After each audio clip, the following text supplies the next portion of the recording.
Hey baby, how are you today? I'm fine. Oh, are you sure? Yes, why? Well, you just seem to be being quite short with your answers. I just wanted to make sure that you were okay. Yeah, I'm good. Are you at home? Why do you want to know? I just know that it's your day off today, and I was wondering what you were doing. I thought maybe I could get off work a little bit earlier and maybe come see you and we could go out or something. Maybe have a date night. Oh, well, I'm not at home, so I don't think that we can do that.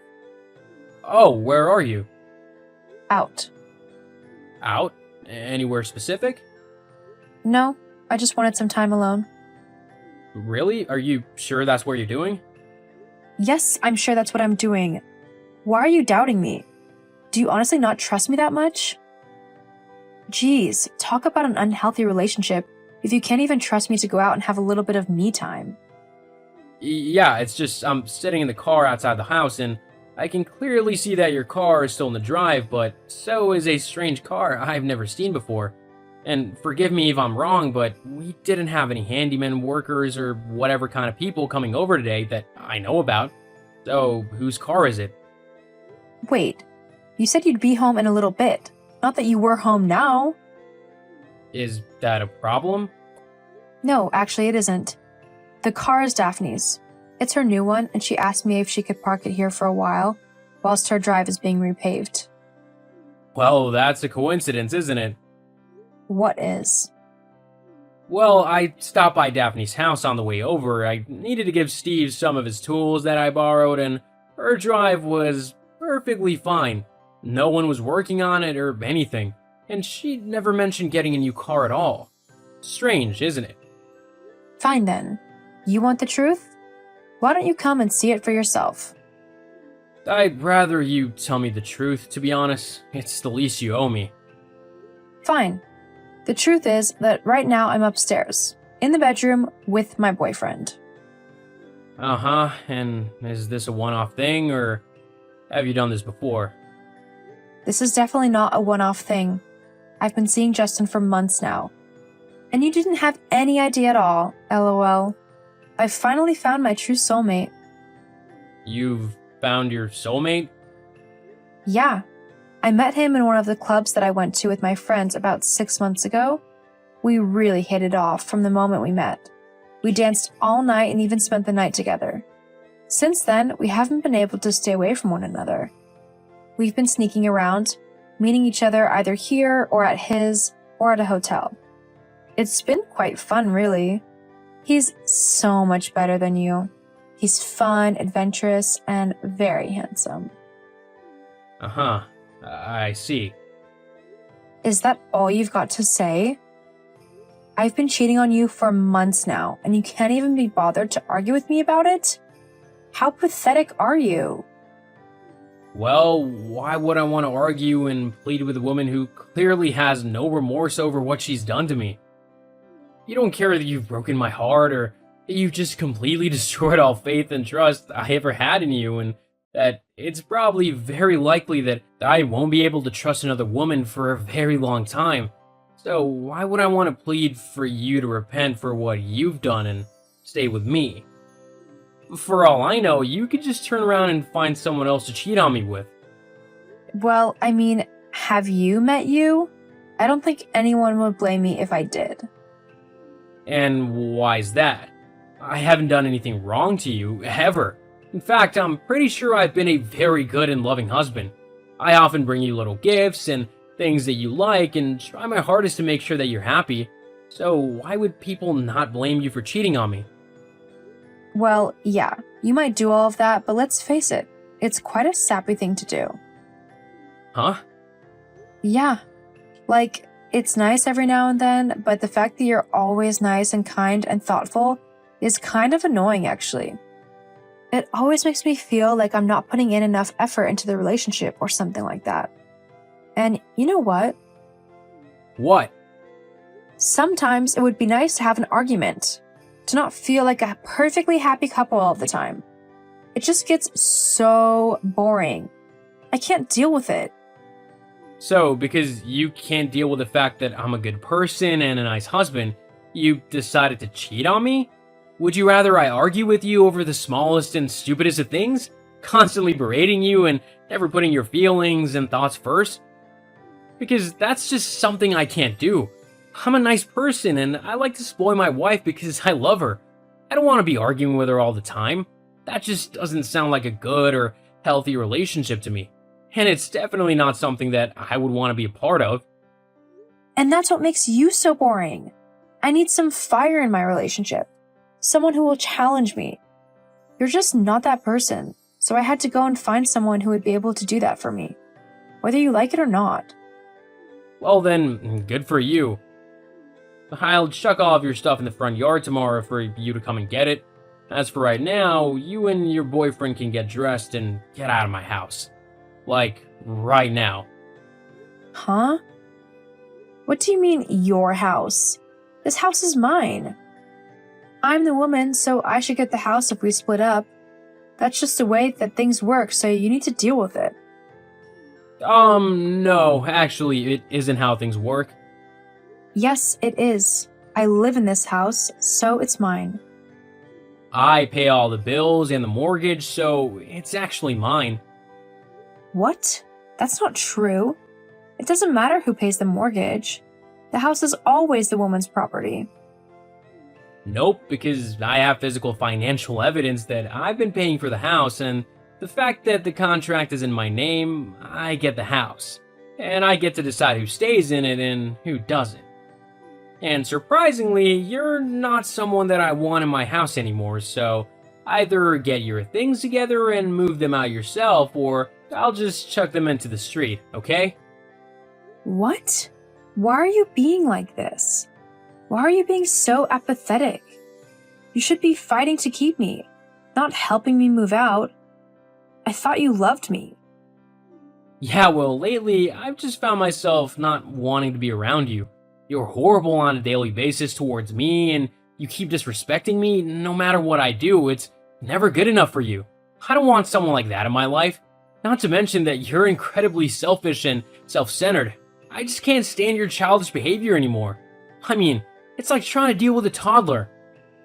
But You leaving is probably the best thing that can happen for me. fine then. I will leave. And when you come begging for me to take you back, you better hope I'm in a forgiving mood. I have a lot more self-respect than to do something like that, especially to someone like you. I deserve someone who actually wants to be with me, not someone who's gonna cheat on me the second they get bored. Well then, you might have to work on how interesting you are if you don't want women to cheat on you. Just saying. Whatever, May. I'm done talking to you now. I'm gonna go, so please don't bother trying to text me again. I don't want to hear anything that you have to say. I'll leave for an hour, and by the time I get back, you better be gone from my house, along with your boyfriend. You can come back tomorrow to collect the rest of your stuff, but for tonight, you only have an hour, so get what you think you'll need. God, you are such an asshole. Fine then, I'll take what I can, but you better not touch anything else until I can get it tomorrow. Trust me, I don't want any of your rubbish. Whatever, I'm going now. Oh, hello, is this Felix? Yes, this is Felix. I'm sorry, but your number isn't in my phone. Who is this? It's me. I'm sorry, I recently got a new phone and haven't had a chance to transfer all my contacts over. Oh, it's your wife. Sophie? No, it's May. Hi. Oh. May, why are you messaging me? Well, I was just wanting to check in. It has been 3 years.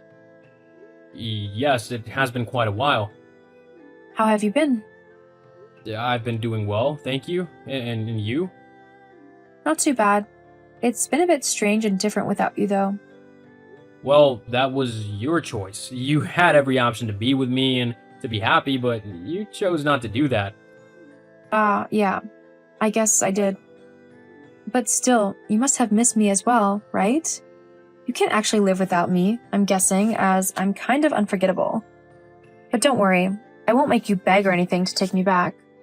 I'm willing to just forget about everything that happened all those years ago and go back to how we were. I think I would quite like a man to treat me right again, to shower me with love and gifts, and just be generally nice and safe. I've missed having someone dependable like that in my life. Like you. What are you going on about, May? I thought you were living with your soulmate now. Yeah, I am. I mean, I was. We kind of broke up. I'm sorry to hear that, but it still doesn't explain why you're messaging me. Well, we broke up because he was cheating on me, and I don't know, it left me feeling truly awful. Like, I thought we were so happy, so why did he do that to me? I couldn't say. It really messed me up for a little while and made me lose all trust in men. Plus, with him gone, I had to get a job of my own in order to continue paying the rent on the apartment I am living in and all of the other bills as well. It just got me thinking about how I had pretty much done the same to you and how terrible you must have felt. How it probably damaged you and your faith in women. So I wanted to apologize, and I thought that maybe we could give us another go. Yeah, I mean, I hear you're doing really well in your work as well, and that you've been promoted to a really high position in the company. Obviously, I know that this means that you're being paid quite a nice wage. So with your salary, we could have a lot of fun and make up for lost time. Plus, I would be able to quit my job and go back to being a housewife again. I was much happier doing that than I am working in this fast food place. So, what do you say? No thanks. Huh? Come on. You can't say that we didn't have a good time together. It felt like we were in love. So, at least let's give it a chance. Sorry, I'm a married person. Huh? What do you mean you're married? How could you do that to me? Do what to you? We weren't even together for the last 3 years. That doesn't matter.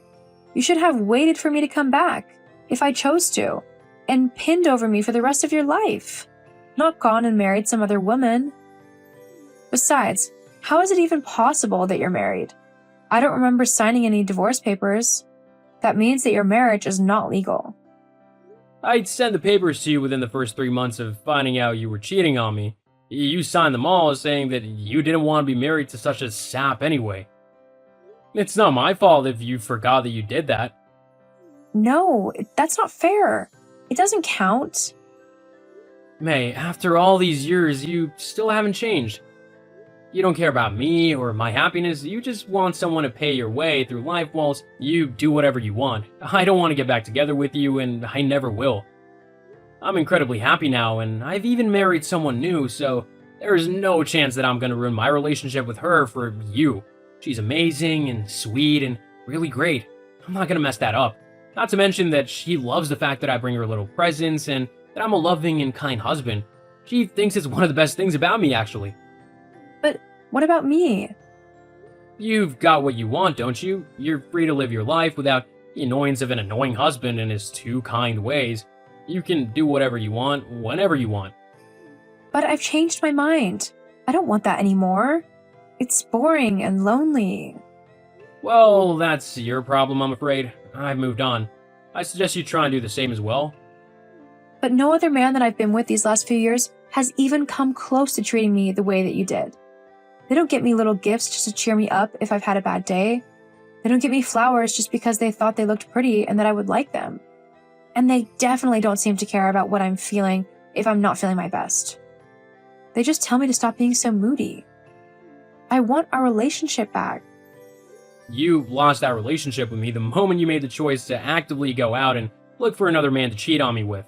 I know my worth, May, and I know that I deserve to be with someone who appreciates what I do and how I treat them.